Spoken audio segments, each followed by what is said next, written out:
ஜென்ம ஜென்மோ ஜென்மி ஸ்ரீச்சரண் ஸ்ரீ பாக்ய சாய். அனைவருக்கும் சாய் சுப நமஸ்காரங்கள். நிலக்கோட்டையிலிருந்து சாய் உமேஷ். ஓம் ஸ்ரீ சத்குரு பகவான் பாட்டி சித்தரின் லீலாமிருதம் 152. திரு பவானி லிங்கமூர்த்தி அவர்கள் இரண்டாவது முறை நம் பகவான் பாட்டியாரை சேவிக்க சென்ற பொழுது மிக மிக ஆக்ரோஷமாக இருந்தார்கள் நம் பாட்டியார். கையில் கிடைத்த பொருட்கள் எல்லாம் தூக்கி வீசி எறிந்து இவரை அமரக்கூட விடாமல் துரத்தி அடித்தார் நம் பாட்டியார். இவ்வாறாக 4 முறை இச்செய்கையை கண்டு மனம் விரும்பினார் திரு பவானி லிங்கமூர்த்தி அவர்கள். பின்னொரு நாள் ஈரோட்டில் உள்ள சாய்பாபா கோவிலுக்கு சென்று பிரார்த்தனை செய்துவிட்டு பாட்டியாருக்கு பிரசாதமாக தர பாபாவின் மகா பிரசாதமான உதியை எடுத்துக்கொண்டும் மார்க்கெட் சென்று 2 விசிறிகள் வாங்கி கொண்டும் ஸ்ரீ யோகிராம் சுரத்குமார் ஐயாவின் ஆனந்த வாழ்வு எனும் புனித நூலை எடுத்துக்கொண்டும் அத்துணையும் ஒரு பையில் போட்டுக்கொண்டு பாட்டியாரை தரிசிக்க திரு பவானி லிங்கமூர்த்தி அவர்கள் டாக்டர் நடராஜன் ஐயா தோட்டத்தை நோக்கி பயணப்பட்டார். பயந்து பயந்து சென்று பவானி லிங்கமூர்த்தி நின்றதை கண்ட நம் பாட்டியார் புன்முறுவலுடன் தன்னருகே அழைத்தார். அந்த பையில் இருக்கும் பொருளையெல்லாம் கொண்டு வாடா என உத்தரவிட்டார் பாட்டியார். நாம் பொருட்கள் வாங்கியது எப்படி பாட்டிக்கு தெரியும் என ஆச்சரியத்தோடு அப்பையில் இருந்த பொருட்களை பாட்டியிடம் தந்தார் திரு பவானி லிங்கமூர்த்தி அவர்கள்.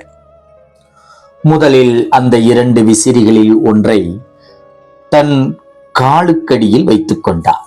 மற்றொன்றை விசிறியின் எல்லா பாகங்களையும் தொட்டு தொட்டு நிதானமாக தடவி கொடுத்து தனது கைகளால் ஆசியோடு திரு பவானி லிங்கமூர்த்தி அவர்களிடம் கொடுத்தார் நம் பகவான் பாட்டியார்.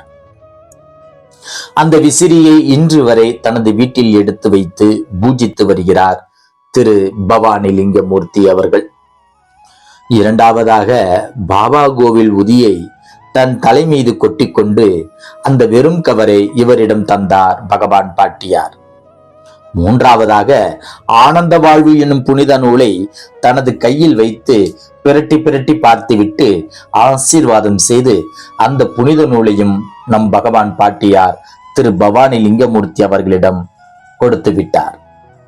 தான் கொண்டு வந்த பொருட்களை பாட்டியார் நிராகரித்து தூக்கி வீசி எறிந்து விடுவாரோ என பதற்றத்துடன் யோகிராம் சுரத்குமார் ஐயாவின் நாம ஜபத்தை மனதுக்குள் செய்து கொண்டிருந்த திரு பவானி லிங்கமூர்த்தி அவர்கள் பாட்டியாரின் மகா பரிபூரண ஆசீர்வாதம் கிட்டியதில் பெருமகிழ்ச்சி அடைந்தார்.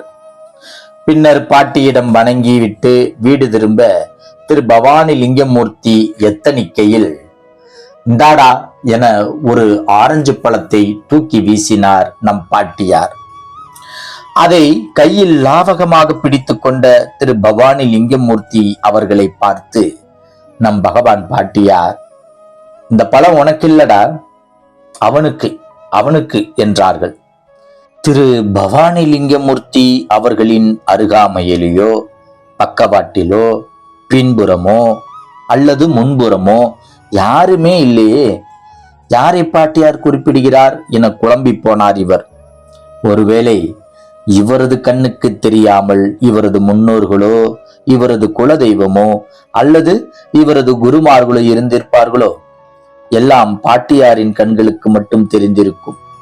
எல்லாம் அப்பத்தாளிக்கே வெளிச்சம் என அமைதி கொண்டு அன்பு நிறைந்த பக்தியுடன் பழத்துடன் வீடு திரும்பினார் திரு பவானி லிங்கமூர்த்தி அவர்கள். இதன் தொடர்ச்சியை நாளை காண்போமா? ஜெய் குரு பாட்டி, நற்பவி பாட்டி.